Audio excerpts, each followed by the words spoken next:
दोस्तों, जिंदगी में हर किसी के सपने होते हैं, लेकिन हर सपना उतना आसान नहीं होता।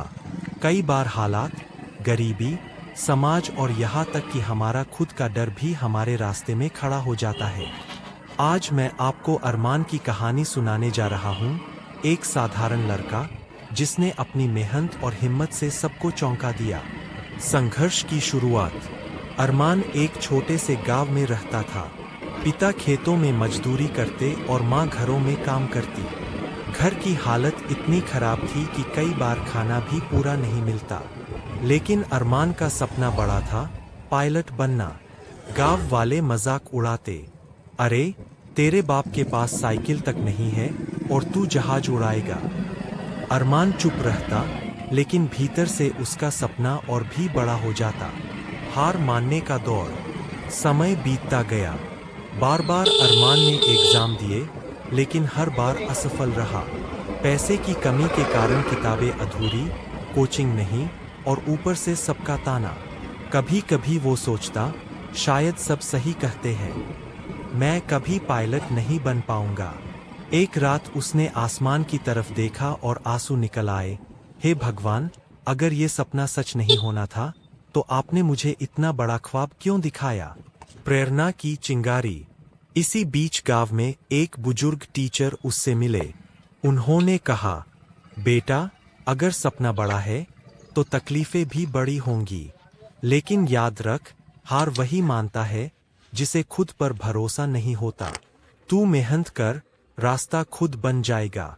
ये शब्द अरमान के दिल में आग की तरह जल उठे। मेहनत और बदलाव। उस दिन के बाद अरमान ने हार माननी छोड़ दी। वो खेतों में काम करता, छोटे मोटे काम करके पैसे जोड़ता और रात में पढ़ाई करता। कई बार नींद से लड़ते लड़ते किताबों पर ही सो जाता, लेकिन सपना नहीं छोड़ा। आखिरकार उसने एग्जाम पास किया, फिर स्कॉलरशिप मिली और धीरे धीरे उसकी मेहनत उसे वहां ले गई जहां कोई सोच भी नहीं सकता था, फ्लाइट अकादमी। सफलता और संदेश। सालों बाद जब अरमान पायलट की यूनिफॉर्म पहनकर अपने गांव लौटा, तो वही लोग जो उसका मजाक उड़ाते थे अब गर्व से कह रहे थे, देखो, ये वही लड़का है जो सपनों को हकीकत बना लाया। दोस्तों, इस कहानी से हमें यही सीख मिलती है, हालात कितने भी मुश्किल क्यों न हो, अगर आपके पास सपना और हिम्मत है तो कोई ताकत आपको रोक नहीं सकती। जीत उसी की होती है जो कभी हार नहीं मानता।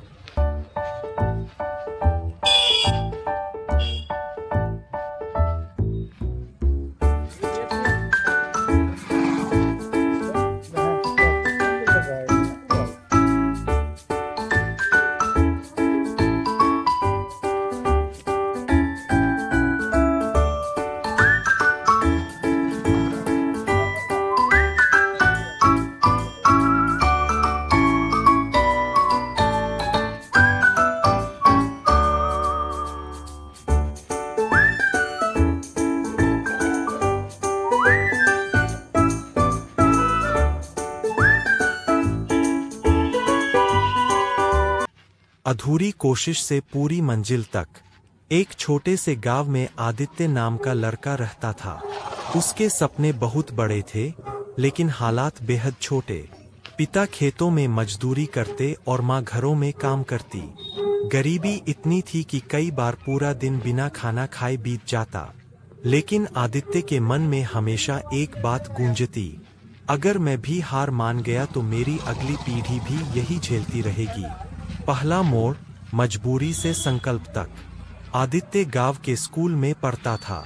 किताबें पुरानी और फटी हुई थीं, लेकिन उसका जुनून नया और चमकदार।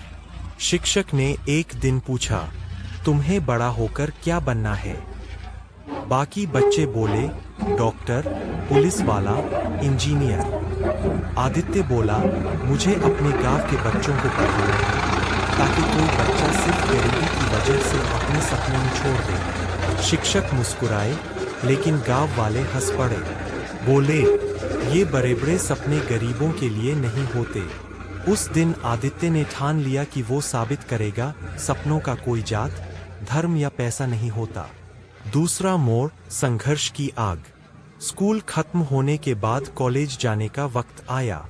पैसे नहीं थे। उसने खेतों में मजदूरी शुरू की, ईंट उठाए, ढाबे पर बर्तन धोए। कई बार लोग ताने मारते, अरे ये पढ़ाई करके क्या करेगा, मजदूरी ही करनी है। लेकिन आदित्य रात भर पढ़ाई करता और दिन भर मेहनत। नींद कम, पसीना ज्यादा, पर दिल में एक ही आग, मुझे रुकना नहीं है।